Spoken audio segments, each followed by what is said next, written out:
En el capítulo anterior, entendimos cómo en Guatemala el respeto que las comunidades indígenas le prodigan al agua hace difícil aceptar los sanitarios hidráulicos. Ese trato que le dan al agua nos lleva a reflexionar sobre nuestra propia relación con ella.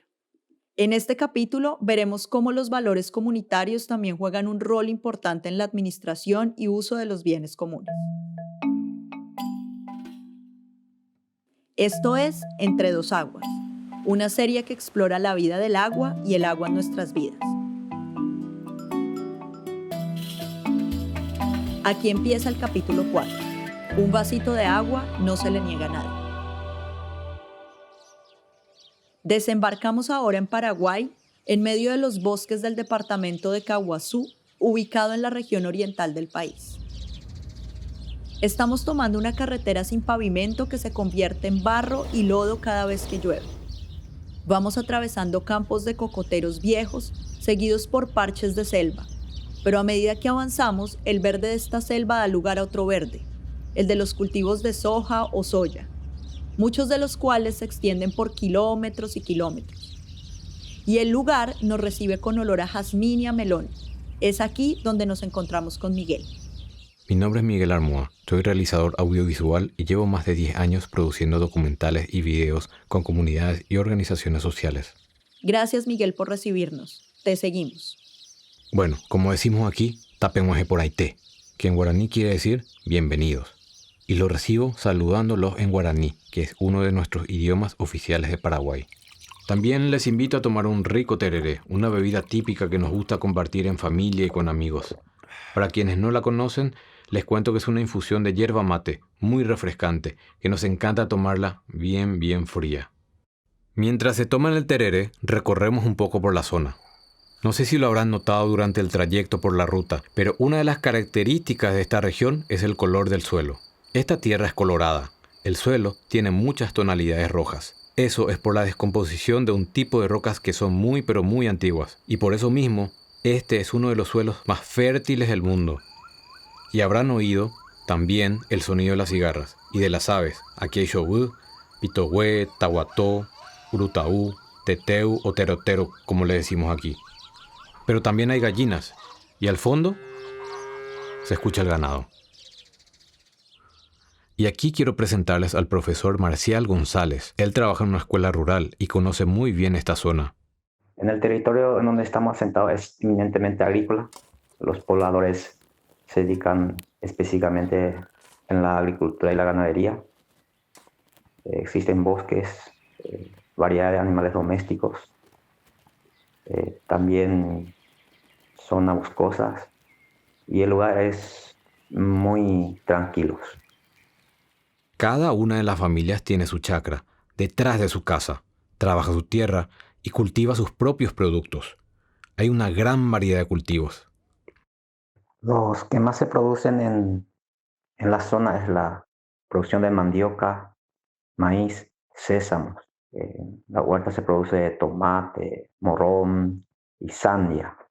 Son cultivos que se benefician de la riqueza de esta tierra, pero también de nuestra ubicación geográfica, porque estamos parados, literalmente, sobre mucha agua. Aquí en Paraguay se encuentra uno de los reservorios de agua dulce más importantes del mundo, el acuífero Guaraní. Este acuífero es enorme, tiene un tamaño de 1.200.000 kilómetros cuadrados, es decir, es más grande que España y Francia juntos, y lo compartimos con Brasil, Argentina y Uruguay. Es de ahí de donde personas como Pablo Báez obtienen el agua aquí, en Caguazú. Sí, así es. Normalmente en el fondo lo que se llama acuífero, las venas del acuífero, ahí normalmente el agua es sano, es saludable, no se contamina. Allá, muy en el fondo, a más de 100 metros de profundidad, el agua suele estar limpia, pero en el momento de sacarla a la superficie, deja de estarlo. Cuando el agua recorre por las tuberías, por los caños, a veces los caños se despegan o están rotos por algunas cosas y ahí entran las bacterias. Ahí entran y te llega en la casa cuando abres la canilla y eso no se puede ver a simple vista.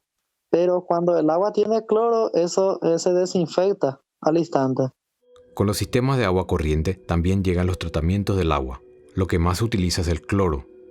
El objetivo es crear un agua sin sabor, sin color y sin olor, que según los técnicos son las características que debe tener el agua para poder ser consumida sanamente.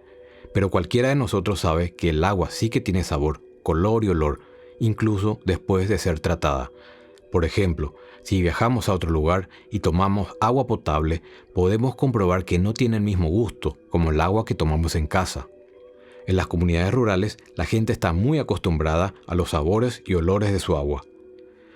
Por eso, el tipo de tratamiento que proponen los expertos puede encontrar cierta resistencia. El cloro es una sustancia que tiene, o sea, le da un gusto diferente al agua. Porque cuando una persona no se acostumbra al cloro, en la cocina mismo, cuando se hierve la comida con agua clorada, tiene un sabor diferente.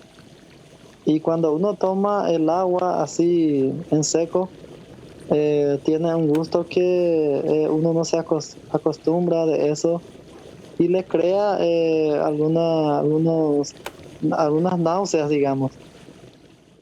Poder entender y aceptar estos cambios toma algún tiempo. Recuerdo que en mi comunidad, en la primera vez que usábamos el cloro, habían usuarios que decían que eso no era necesario. No necesito de cloro porque yo tengo mi pozo que tiene agua limpia y cristalina y que es rica. No necesito de cloro. Y la gente creía que el cloro no hacía falta, porque la gente solo mira el color del agua. Y a simple vista no se puede notar las bacterias o algunos bichos que entran en el agua. Son bichos del agua que no se pueden ver, pero en los que hay que creer. Sobre todo porque su presencia deja rastros en nuestros cuerpos. Creo que es más fácil de entender si nos sumergimos un poco en la vida invisible del agua y su historia. Hace 180 años, en la década de 1840, hubo una terrible epidemia en Inglaterra y Francia. Miles de personas presentaron vómito y diarrea crónicos y muchas murieron por deshidratación. La causa fue el cólera, una enfermedad producida por una bacteria que habita en el agua. Pero pues eso no lo conocía la gente de esa época. Al contrario, se pensaba que se transmitía por el aire y que el cólera era como un vapor hediondo que salía del suelo. Esta teoría era la que predominaba entre los científicos y médicos de la época. Pero más de una década después, en 1854, cuando un médico italiano llamado Filippo Pacini aisló y descubrió la bacteria del cólera, nadie le creyó. Tuvieron que pasar 30 años más para que la gente aceptara la existencia de estos microorganismos llamados bacterias. Es que son muy pequeños. Imagínense una regla. La regla está dividida en centímetros y cada centímetro tiene 10 milímetros. Ahora tomen 1 milímetro y divídanlo, si pueden, en 1000 partes. Ese es el tamaño aproximado de una bacteria como la del cólera. Con el descubrimiento de ese ser minúsculo del agua, además de que nace la epidemiología, médicos y científicos entienden la importancia del saneamiento y logran convertir el tratamiento del agua en un asunto de política pública. Y con eso se impulsa un movimiento mundial para concientizar a la gente sobre la importancia de tratar el agua. Es también el momento en el que se adopta la definición universal y científica de aquello que constituye una buena agua, es decir, incolora, insabora e inolora. El tratamiento del agua es importante porque no es suficiente con verla, olerla y probarla para evaluar su calidad, sino que hay que hacerle análisis químicos y microbiológicos. Esta nueva forma de cuidar el agua es posible gracias al invento de aparatos que, como los microscopios, nos permiten acceder a realidades de las que de ninguna otra manera podríamos participar. Estas tecnologías y análisis ponen a las comunidades frente a un tipo de agua que no conocían. Estuvimos observando algunos materiales que mostraban en la capacitación que tuvimos que a través de un microscopio se puede ver algunas bacterias que caen en el tanque, no que vienen debajo de la tierra, solo que cuando el agua se sube en el reservorio, digamos, Ahí entran las bacterias. A estas bacterias las podemos enfrentar con una herramienta muy sencilla, el cloro, que además tiene un efecto inmediato en nuestra salud. Había momentos en que venía lo que se llamaba peste.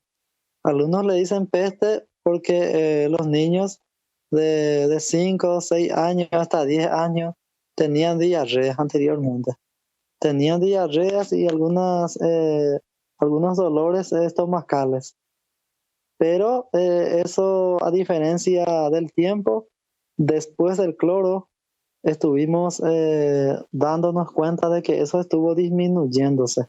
Y ante la evidencia, el agua clorada, con todo y su sabor, fue aceptada.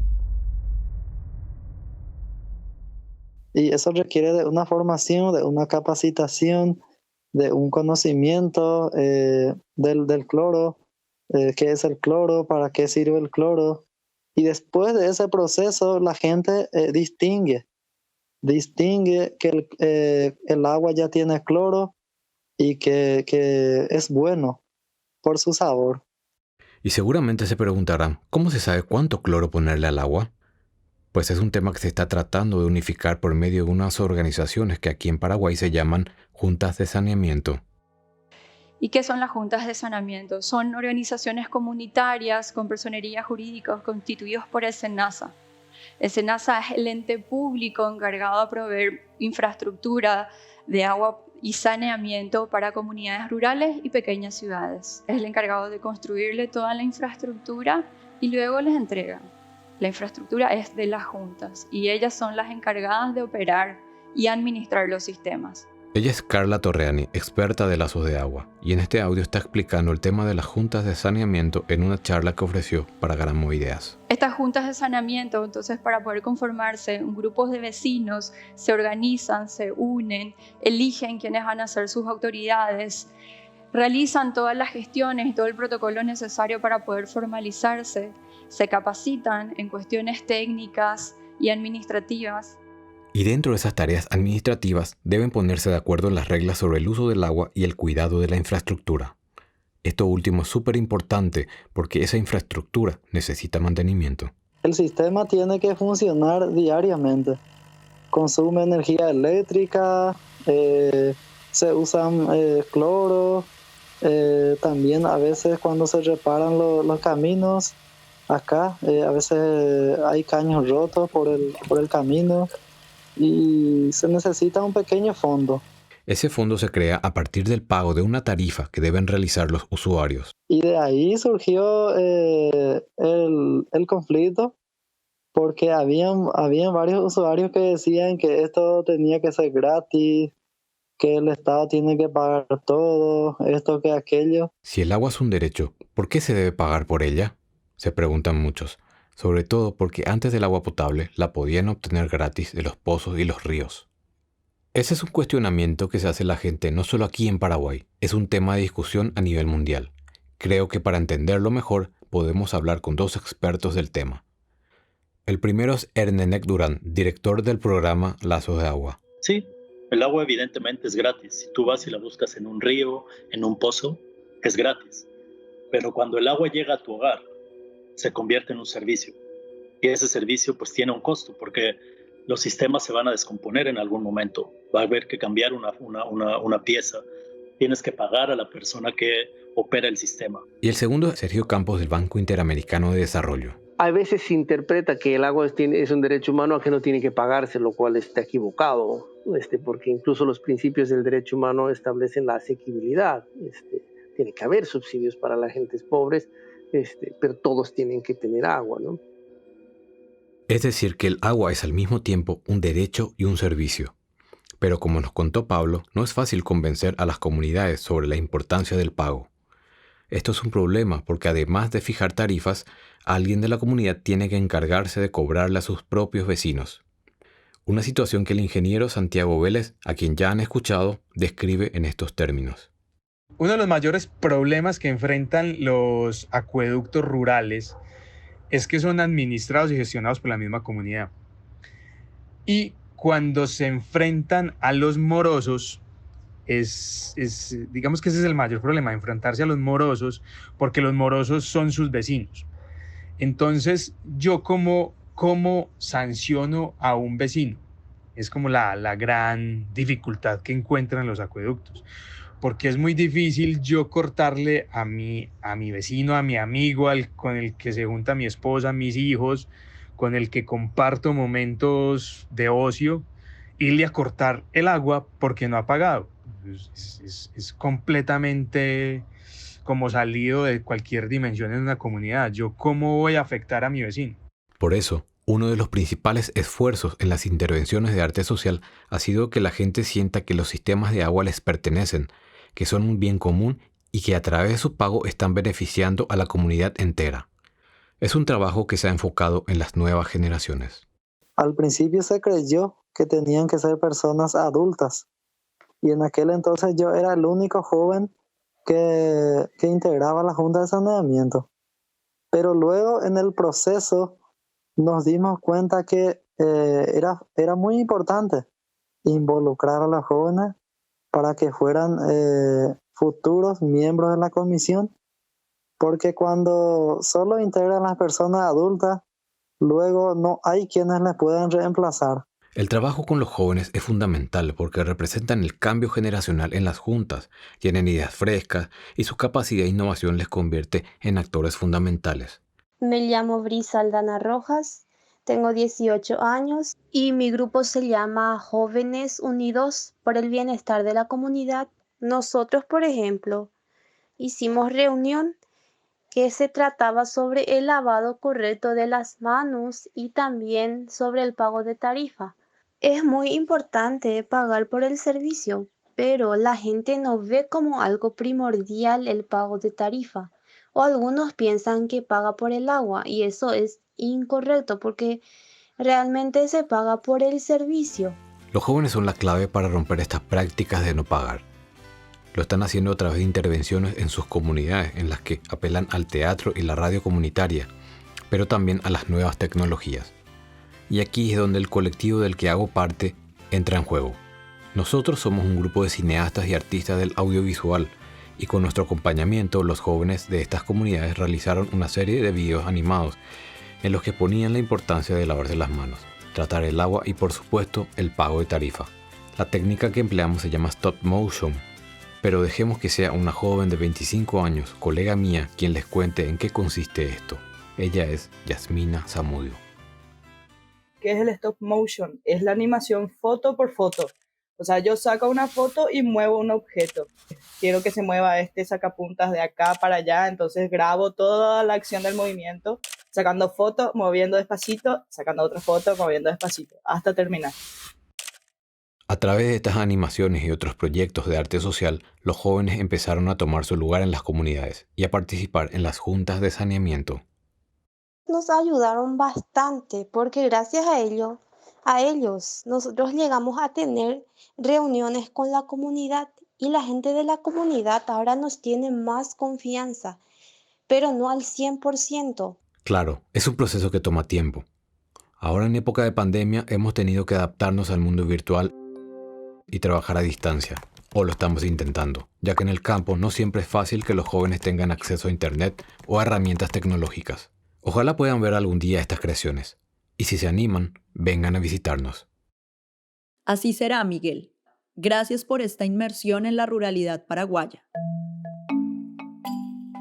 Quedamos con la sensación de que el agua puede también hacer que las comunidades se vuelvan más democráticas, participativas e incluyentes. Gracias por escuchar. Acompáñennos a seguir este recorrido acuático en el próximo capítulo. Viajaremos al país de las callejoneadas, los nopales y las tortillas. Exploraremos cómo en vez de decir agua pasó por aquí, las mujeres toman las riendas para garantizar el suministro de agua en sus comunidades. El día que me toca a mí, yo me levanto antes 15 para las 7 a prenderlo y luego a las 12 del día voy y le cierro la válvula para que se llene la bola y a las 2 de la tarde volverla a dejar ir para que vaya con presión y le caiga a la gente agua.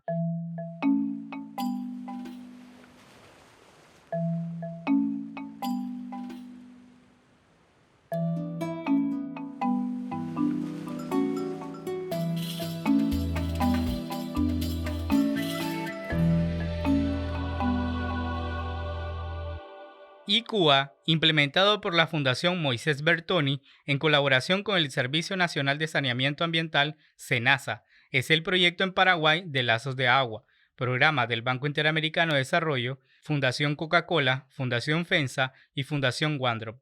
Visítenos en lazosdeagua.org.